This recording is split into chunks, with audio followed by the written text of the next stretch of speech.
Right now, let's go to the DC Creasman Jewelers Wise Lines. Ian Castleberry with us for our Major League Baseball update. We got a few things to get to. And how you doing, my friend? I'm doing well. How about you guys? Good. Good. Were you enjoying watching all those brawls this weekend in baseball? Yeah, it's got some aggression to get out. Yeah, These guys have been pent up during the lockout. Yeah. They had some energy to get out of it. No kidding. We'll get to that in a moment. And it wasn't just the Braves and the Nationals, man. The Cubbies and the Brew Crew got into a brouhaha, if you will. But first, Ian, Aaron Judge turns down a $230 million offer from the Yankees. And with the season underway, negotiations will be set aside per Judge's request. And now, Ian, that's a ton of money for a guy that missed a lot of games in his career due to injury. How much of a risk, if you will, is Judge taking by not going after that Yankees offer and accepting it? Taking about a $214 million risk, right? I mean, it's a tremendous risk. What if Judge gets hurt, or what if he doesn't play well over the next year, 2 years? I think he has this year, and I think he has one more arbitration season. So for the Yankees, they were trying to buy those arbitration years out. They were trying to buy out his free agency. But Judge he is making a bet on himself that he thinks he just wants to test the open market. And sometimes that's what players want to do. The comparable situation that comes to mind for me is Max Scherzer with the Detroit Tigers. And the Tigers offered Scherzer a big contract, 6 years, $144 million, and he turned it down. The Tigers were furious. Mike Ilitch, the owner at the time, was furious. They released that figure publicly into the media. The Yankees did the same thing. Usually they wouldn't say how much of an offer they made to Judge, but they let that out there that, hey, we offered him 7 years, $213.5 million, and he said no. So, I mean, they're trying to get public favor on their side. But in both cases, I know Max Scherzer really wanted to test free agency no matter what. And clearly, no matter how much money the Tigers were going to give him. And he did. He ended up getting more money and more years from the Nationals. So obviously it paid off. And Judge thinks the same will happen. He wants to see not just when the Yankees are offering him money, but what about the other 29 teams in baseball?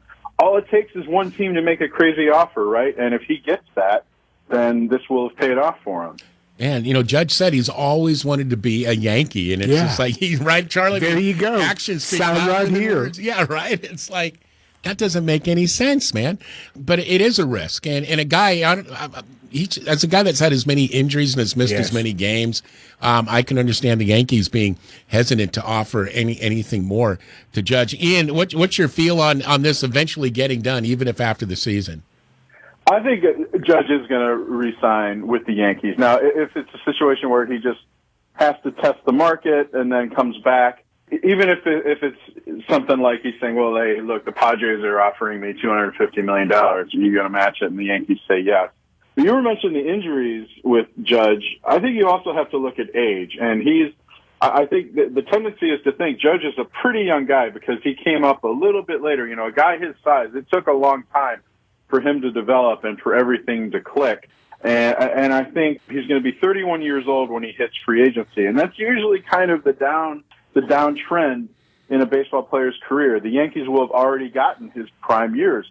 So will they want to pay him till he's 37, 38 years old? That's a decision they're going to have to make. And I think that there's also going to have to be some serious research done, some serious studying by the Yankees and other teams in baseball as to how somebody that size is going to age. Big guys don't tend to age well. Think of Ryan Howard. Think of Miguel Cabrera. And Judge is even bigger than these guys. He's a beast.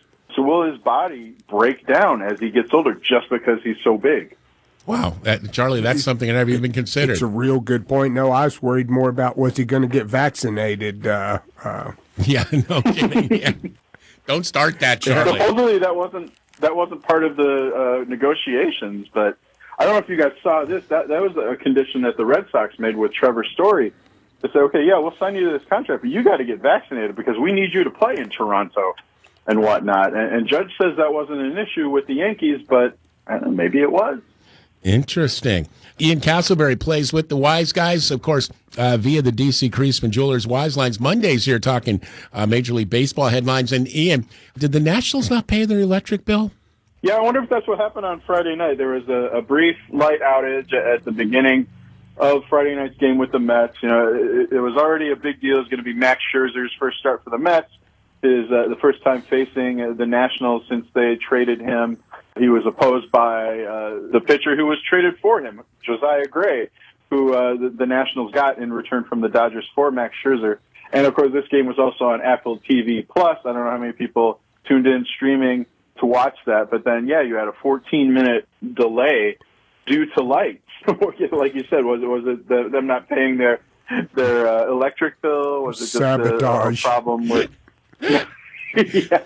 Can you imagine, like, you're like the Nats front office and you're like on hold? Yeah. It's like, please wait, your operator will be with you in 5 minutes. We're like, we got a baseball game to play. Oh my goodness. That was something. Maybe that's what they can get Baker Mayfield to do, to man the lights or everything if he's not playing football. Well, you know what? I mean, Progressive's got to pay him to do something, so that might not be a bad idea. Ian, this was nuts. You know, we had two brawls with teams that were pretty hairy. One was, of course, the Brewers and the Cubs. You know, they're division rivals, but so are the Nats and the Mets. Not one, but two brawls, I do believe, and there were four batters that were hit by pitches by the Nationals to the Mets. Buck Showalter was going bonkers. Is this a sign of things to come this season between those two teams? It looks like it's heating up. Yeah, I think it could be. The Nationals, I think, they're trying to punch up. They're trying to go at, the Mets have made themselves a target, even though the Braves are defending World Series champions, but the Mets spent all this money in the offseason and are viewed by a favorite by many in the NL East. So I think maybe the Nationals were trying to show that they weren't going to be pushed around. There is some sentiment saying that, the balls, they're experimenting with the baseballs. They're trying to get some grip on them, so the pitchers aren't using sticky substances like spider tack and so forth. So maybe there's still some issue in trying to get a grip on the ball. But in the case of the Nationals throwing at the Mets, I mean, anytime you are throwing, especially above the shoulders, I mean, I think you have to take great umbrage with that. And that's what upset Buck Showalter so much. You had Pete Alonso, he got hit in the shoulder and it ricocheted off his face, it cut open his lip. Brian McCann got hit on the foot. But then when you had Francisco Lindor on Friday, he was scoring around a bunt, and he gets hit in the face, and thankfully he had that chin guard from his helmet to prevent him from possibly breaking his jaw and getting a concussion. Enough was enough. There were four Mets batters hit in 14 innings against the Nationals, and I think, especially for Buck Showalter, you got to stick up for your guys, but just also establish, what is going on. If you're going to throw at a guy and try to establish that inside part of the plate, there's certainly a way to do that. You can throw below the waist. I think that's acceptable. I know that happened in the Cubs-Brewers brawl. Andrew McCutchen got hit on the hip, and he took an issue with that. But I think there were some other circumstances there. But anytime you are throwing above the shoulders, it's just so dangerous. And the natural impulse is to go at these guys and basically say, hey, WTF, what are you doing out there? Yeah, man, that hit, that pitch hitting his face, Lindor's face. Holy cow. This is going to be heating up. Yeah, we were joking at the top of the segment. Yeah, look what the lockout has done. It stressed everyone out. They don't even, it looked like it wasn't intentional, but Buck Walter said after 4, I don't want to hear that. It's not intentional anymore. So Buck may have a point. And the umpires felt the same way. I mean, they ejected Steve Cishek right away. And part of that is because they said, he was escalating the situation and he wasn't calming matters down. But I think the umpires also felt they had to make a statement too and just say, all right, enough is enough. Whether you guys are not having control of the baseball or what, this many batters are getting hit. We got to do something. Yeah, you think the umpires would call out the pitching coach and go, you need to work with these guys. Man. This is pathetic, man. What are you doing? What are you wasting your time for?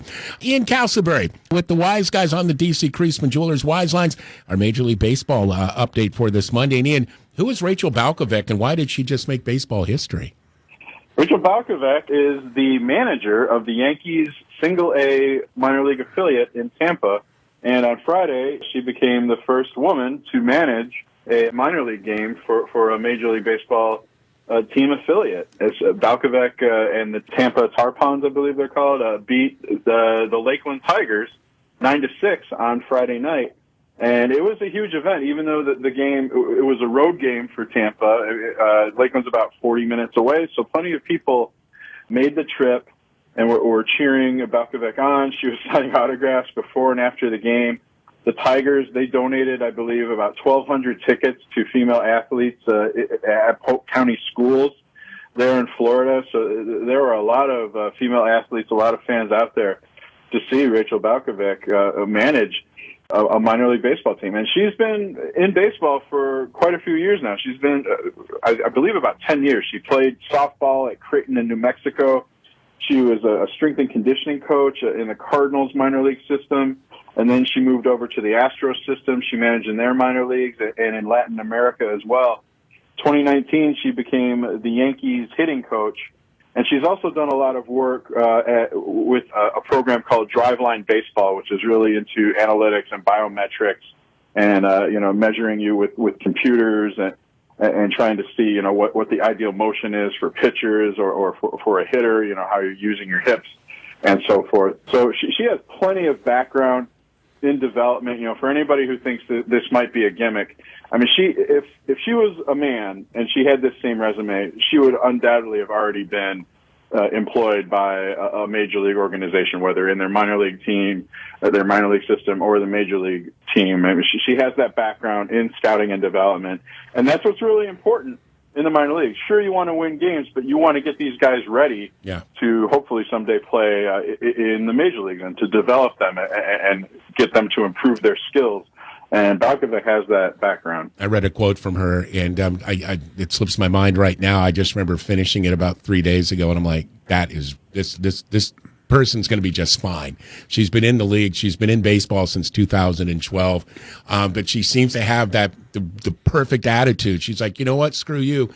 I'm good. I know what I'm doing here. And I'm like, right on. Because, there are cavemen still in this country that don't understand why this might be happening. And history has been made, and we wish her all the best, certainly moving forward. Ian Castleberry with the Wise Guys, of course, baseball update for this Monday on the D.C. Creasman Jewelers Wise Lines. All right, Ian, your National League division picks. We've got about 3 minutes to move here. Let's start in the East. Well, then we'll go, let's go West, Central, and East, if that's okay.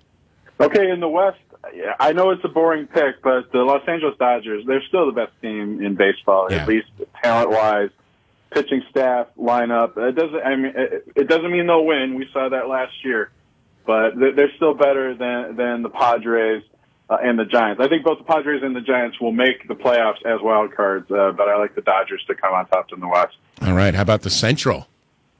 Central, I always overlook the Milwaukee Brewers. This time I'm going to give them credit.